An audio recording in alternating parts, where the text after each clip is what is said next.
William Wordsworth.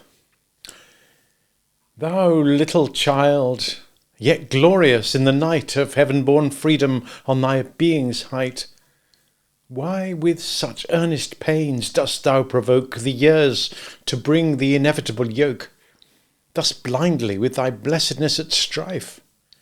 Full soon thy soul shall have her earthly freight, and custom lie upon thee with a weight heavy as frost and deep almost as life. Chapter 6, where I come to the very saddest part of all my story. I know some people will only laugh at it and call it Much Ado About Nothing, but I know one man who would not, and he was an officer with a pair of grey moustaches as long as your arm, who said once in company that two of the most heart-rending sights in the world, which moved him most to tears, which he would do anything to prevent or remedy, were a child over a broken toy, and a child stealing sweets. The company did not laugh at him. His moustaches were too long and too grey for that, but after he was gone they called him sentimental, and so forth. All but one dear little old Quaker lady with a soul as white as her cap, who was not, of course, generally partial to soldiers, and she said very quietly, like a Quaker, "Friends, it is borne upon my mind that that is a truly brave man." Now, you may fancy that Tom was quite good when he had everything that he could want or wish, but you would be very much mistaken. Being quite comfortable is a very good thing, but it does not make people good. Indeed, it sometimes makes them naughty, as it has made the people in America, and as it made the people in the Bible, who waxed fat and wicked, and kicked like horses, overfed and underworked. And I am very sorry to say that this happened to little Tom, for he grew so fond of the sea bullseyes and sea lollipops that his foolish little head could think of nothing else, and he was always longing for more, and wondering when the strange lady would come again and give him some, and what would she give him, and how much, and whether she'd give him more than the others. And he thought of nothing but lollipops by day, and dreamt of nothing else by night. And what happened then? That he began to watch the lady to see where she kept the sweet things, and began hiding and sneaking and following her about, and pretending to be looking the other way, or going after something else, until he found out that she kept them in a beautiful mother-of-pearl cabinet away in a deep crack of the rocks. And he longed to go to the cabinet, and yet he was afraid. And then he longed again and was less afraid, and at last, by continually thinking about it, he longed so violently that he was not afraid at all. And one night, when all the other children were asleep, and he could not sleep for thinking of lollipops, he crept away among the rocks and got to the cabinet, and behold, it was open. But when he saw all the nice things inside, instead of being delighted, he was quite frightened, and wished he had never come there, and then he had only touched them, and he did. And then he'd only taste one, and he did. And then he'd only eat one, and he did. Then he'd only eat two, and then three, and so on. And then he was terrified lest she should come and catch him, began gobbling them down so fast that he didn't taste them, or have any pleasure in them, and then he felt sick, and would have only one more, and then only one more again, and so on, till he'd eaten them all up. And all the while, close behind him, stood Mrs. B. Done-by-as-you-did. Some people may say, but why did she not keep her cupboard locked? Well, I know. It may seem a very strange thing, but she never does keep her cupboard locked. Everyone may go and taste for themselves and fare accordingly. It is very odd, but so it is, and I'm quite sure that she knows best. Perhaps she wishes people to keep their fingers out of the fire by having them burnt. She took off her spectacles, because she did not like to see too much, and in her pity she arched up her eyebrows into her very hair, and her eyes grew so wide that they would have taken in all the sorrows of the world and filled with great big tears, as they too often do. But all she said was, "Ah, "You poor little dear! You're just like all the rest." But she said it to herself, and Tom neither heard nor saw her. Now, you must not fancy that she was sentimental at all. If you do, and think that she's going to let you off, or me, or any human being, when we do wrong, because she's too tender-hearted to punish us, then you'll find yourself very much mistaken, as many a man does every year and every day. But what did the strange fairy do when she saw all her lollipops eaten? Did she fly at Tom? Catch him by the scruff of the neck, hold him, howk him, hump him, hurry him, hit him, poke him, pull him, pinch him, pound him, put him in the corner, shake him, slap him, set him on a cold stone to reconsider himself, and so forth? Not a bit. You may watch her at work if you know where to find her. You'll never see her do that, for if she had, she knew quite well Tom would have fought, and kicked and bit and said bad words, and turned again that moment into a naughty little heathen chimney-sweep, with his hand, like Ishmael's of old, against every man, and every man's hand against him. Did she question him, hurry him, frighten him, threaten him, to make him confess? Not a bit. You may see her, as I said, at her work often enough if you know where to look for her, but you'll never see her do that. For if she had, she would have tempted him to tell lies in his fright, and that would have been worse for him, if possible, than even becoming a heathen chimney-sweep again. No, she leaves that for anxious parents and teachers, lazy ones some call them, who instead of giving children a fair trial, such as they would expect and demand for themselves, force them by fright to confess their own faults, which is so cruel and unfair that no judge on the bench dared do it to the wickedest thief or murderer, for the good British law forbids it, aye, and even punish them to make them confess, which is so detestable a crime that it's never committed now save by inquisitors, the kings of Naples, and a few other wretched people of whom the world is weary. And then they say, "We have trained up the child in the way he should go, and when he grew up he has departed from it. Why then did Solomon say that he would not depart from it?" But perhaps the way of beating and hurrying and frightening and questioning was not the way that the child should go. For it's not even the way in which a colt should go if you want to break it in and make it a quiet, serviceable horse.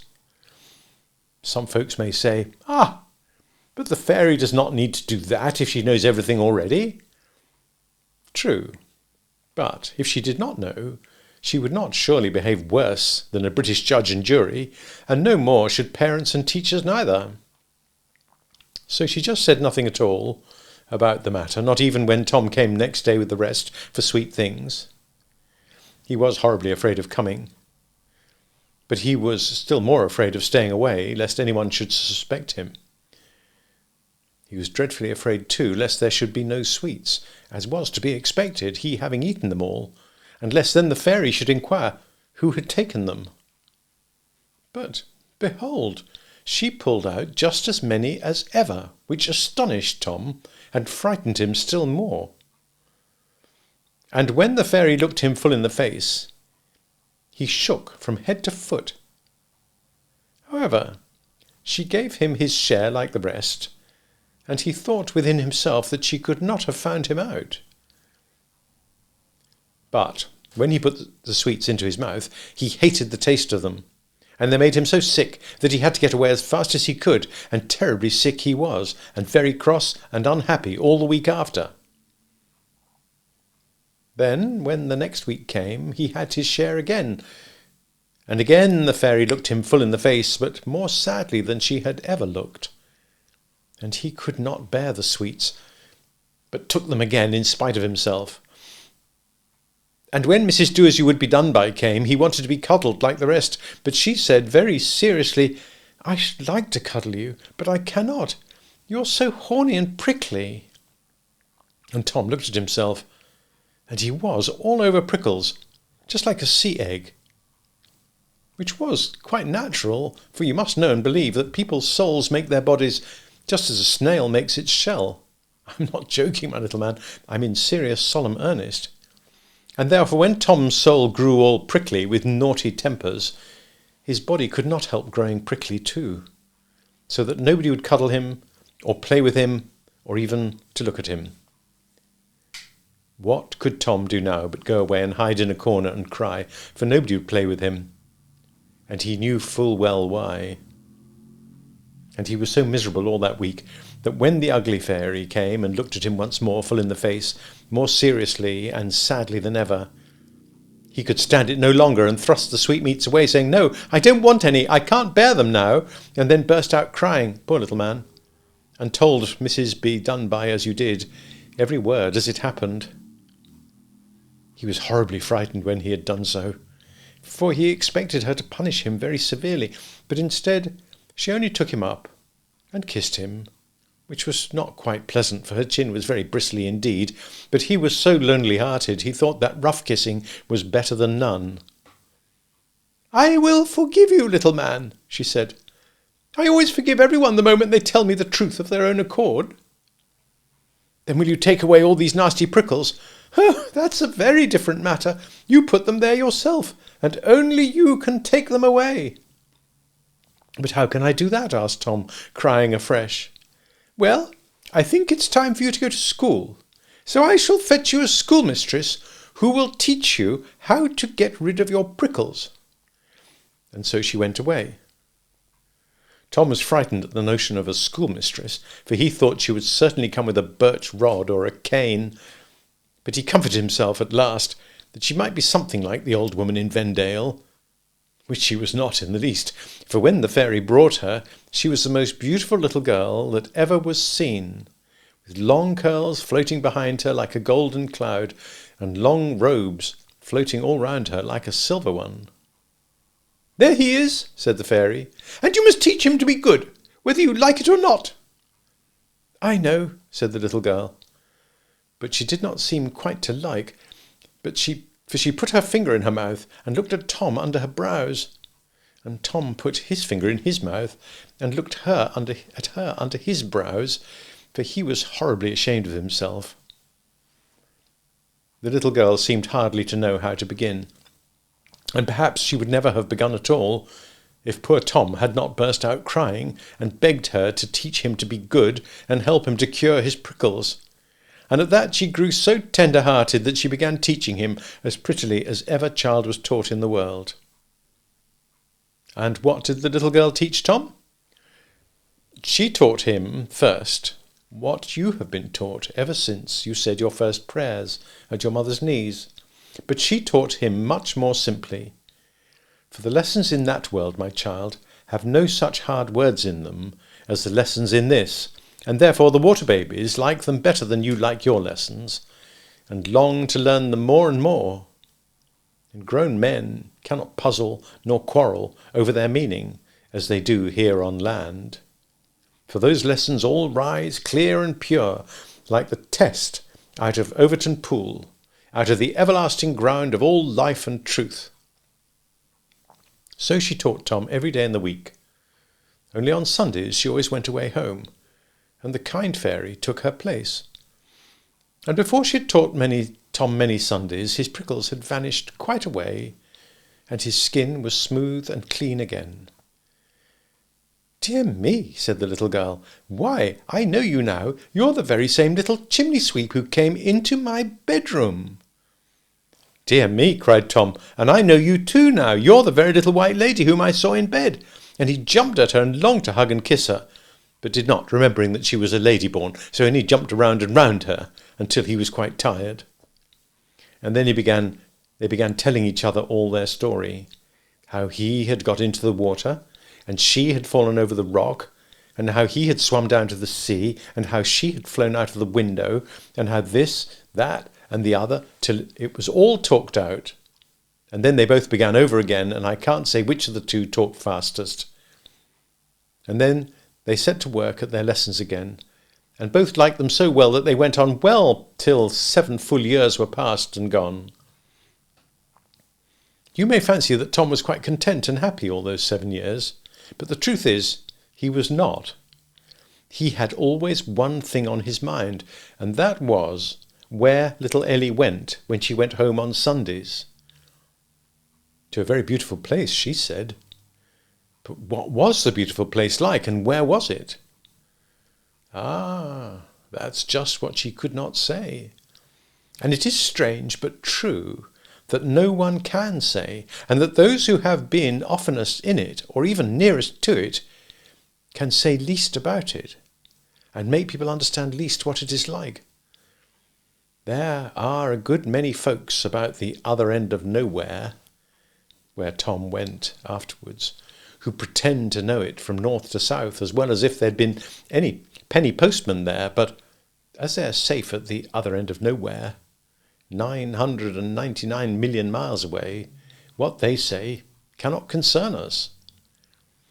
But the dear, sweet, loving, wise, good, self-sacrificing people who really go there can never tell you anything about it, save that it is the most beautiful place in all the world, and if you ask them more, they grow modest and hold their peace, for fear of being laughed at. And quite right they are. So all that good little Ellie could say was that it was worth all the rest of the world put together, and of course that only made Tom the more anxious to go likewise. "Miss Ellie," he said at last, "I will know why I cannot go with you when you go home on Sundays, or I shall have no peace, and give you none either." "You must ask the fairies that." So when the fairy, Mrs. Be-Done-by-As-You-Did, came next, Tom asked her. "Little boys, who are only fit to play with sea beasts, cannot go there," she said. "Those who go there must go first where they do not like, and do what they do not like, and help somebody they do not like." "Why, did Ellie do that?" "Ask her." And Ellie blushed and said, "Yes, Tom, I did not like coming here at first. I was so much happier at home where it's always Sunday, and I was afraid of you, Tom, at first, because I was all over prickles. But I'm not prickly now, am I, Miss Ellie?" "No," said Ellie, "I like you very much now, and I like coming here too." "And perhaps," said the fairy, "you will learn to like going where you don't like, and helping someone that you don't like, as Ellie has." But Tom put his finger in his mouth and hung his head down, for he did not see that at all. So when Mrs. Do-as-you-would-be-done-by came, Tom asked her, for he thought in his little head, "She's not so strict as her sister, and perhaps she may let me off more easily." "Ah, Tom, silly fellow. And yet I don't know why I should blame you, while so many grown people have got the very same notion in their heads. But when they try it, they get just the same answer as Tom did. For when he asked the second fairy, she told him just what the first did, and in the very same words." Tom was very unhappy at that.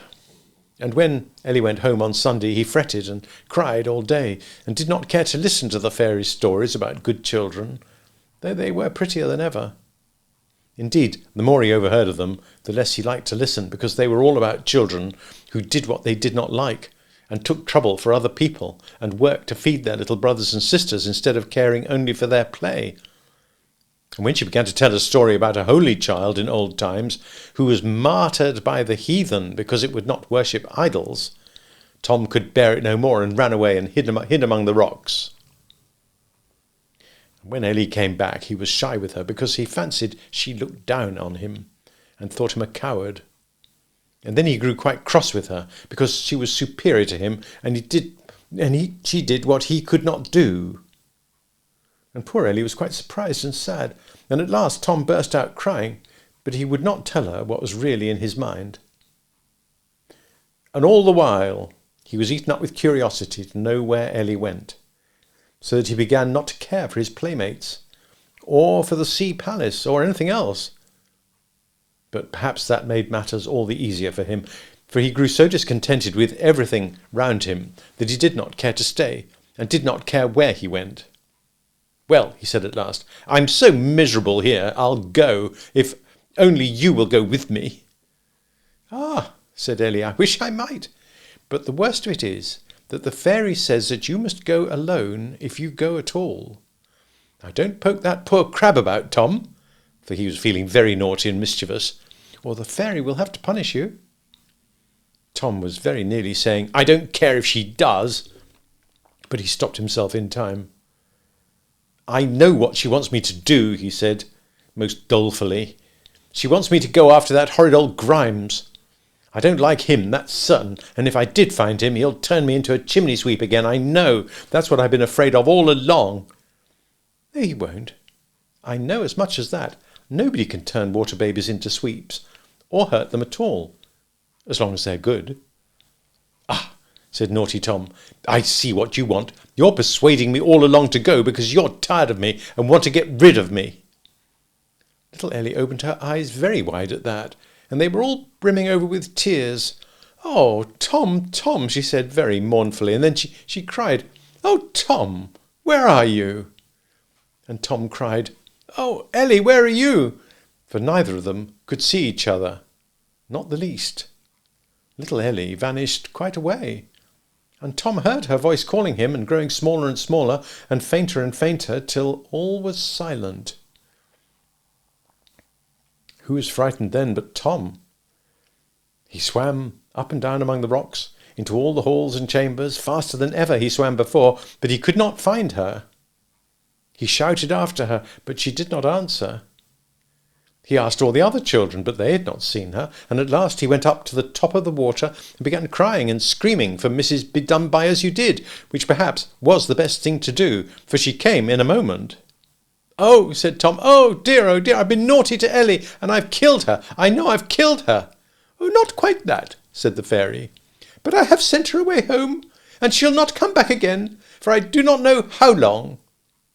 And at that Tom cried so bitterly that the salt sea was swelled with his tears, and the tide was 3,954,620 of an inch higher than it had been the day before. But perhaps that was owing to the waxing of the moon. It may have been so. But it's considered right in the new philosophy, to give spiritual causes for physical phenomena, especially in parlour tables, and of course physical causes for spiritual ones like thinking and praying and knowing right from wrong. And so they odds it till it comes even, as folks say down in Berkshire. How cruel of you to send Ellie away, sobbed Tom. However, I will find her again if I go to the world's end to look for her. The fairy did not slap Tom and tell him to hold his tongue, but she took him on her lap very kindly, just as her sister would have done, and put him in mind how it was not her fault, because she was wound up inside like watches and could not help doing things whether she liked or not. And then she told him how he had been in the nursery long enough and must go out now and see the world if he intended ever to be a man, and how he must go all alone by himself, as everyone else that ever was born has to go, and see with his own eyes, and smell with his own nose, and make his own bed and lie on it, and burn his own fingers if he put them into the fire.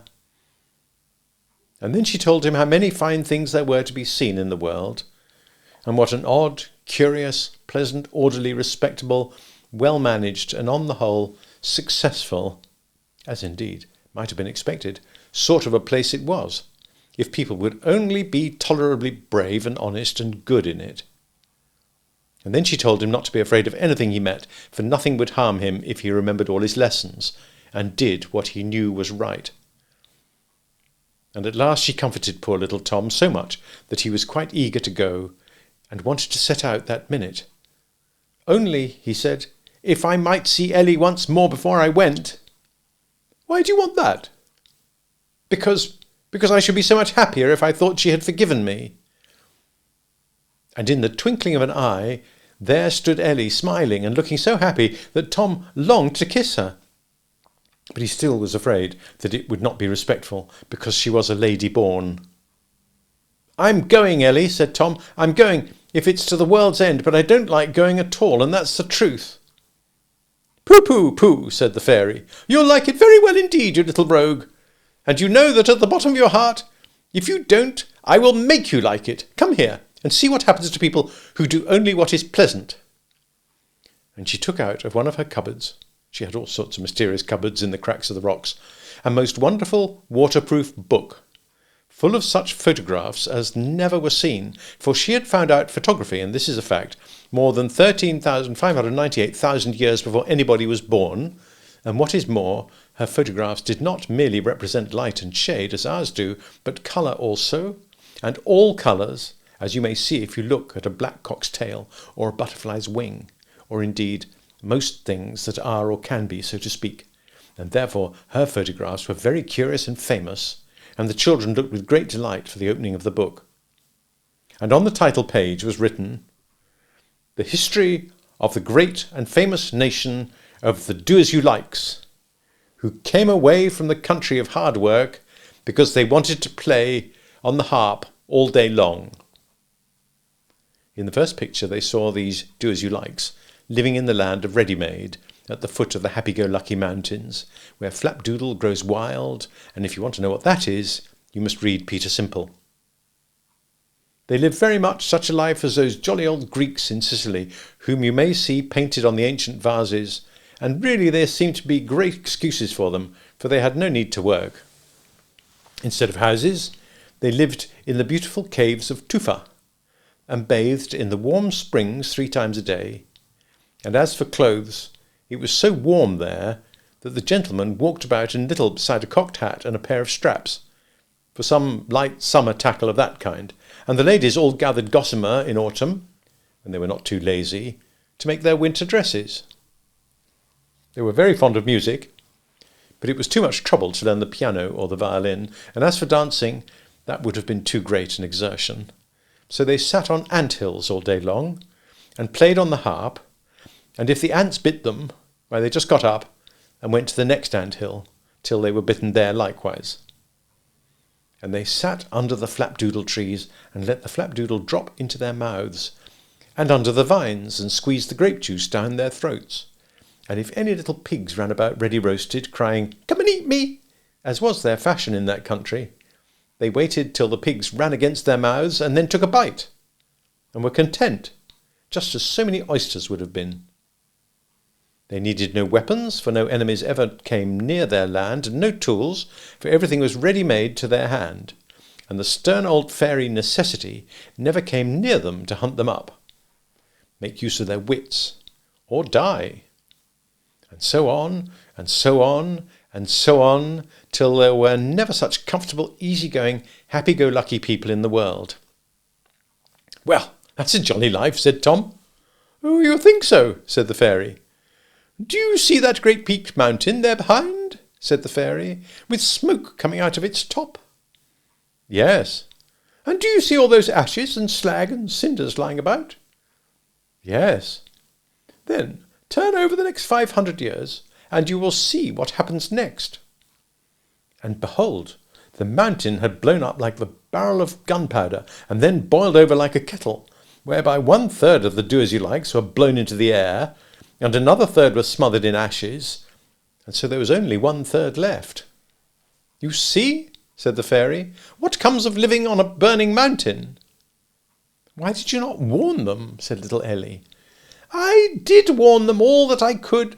I let the smoke come out of the mountain, and wherever there's smoke there is fire, and I laid the ashes and cinders all about, and wherever there are cinders, cinders may be again. But they did not like to face facts, my dears, as very few people do, and so they invented a cock and bull story, which I'm sure I never told them, that the smoke was the breath of a giant, whom some gods or other had buried under the mountain, and that the cinders were what the dwarves roasted the little pig's whole with, and other nonsense of that kind. And when folks are in that humour, I cannot teach them, save by the good old birch rod." And then she turned over the next 500 years, and there were the remnant of the do-as-you-likes, doing as they liked, as before. They were too lazy to move away from the mountain, so they said, "If it's blown up once, that's all the more reason that it should not blow up again." And they were few in number, but they only said, "The more the merrier, but the fewer the better fare." However, that was not quite true, for all the flapdoodle trees were killed by the volcano, and they'd eaten all the roast pigs, who of course could not be expected to have little ones. So they had to live very hard, on nuts and roots which they scratched out of the ground with sticks. Some of them talked of sowing corn, as their ancestors used to do before they came into the land of ready-made, but they had forgotten how to make ploughs. They had forgotten even how to make harps by this time. and had eaten all the seed corn which they had brought out of the land of hard work years since, and of course it was too much trouble to go away and find more. So they lived miserably on roots and nuts, and all the weakly little children had great stomachs and then died. "Why," said Tom, "they're growing no better than savages." "And look how ugly they're all getting," said Ellie.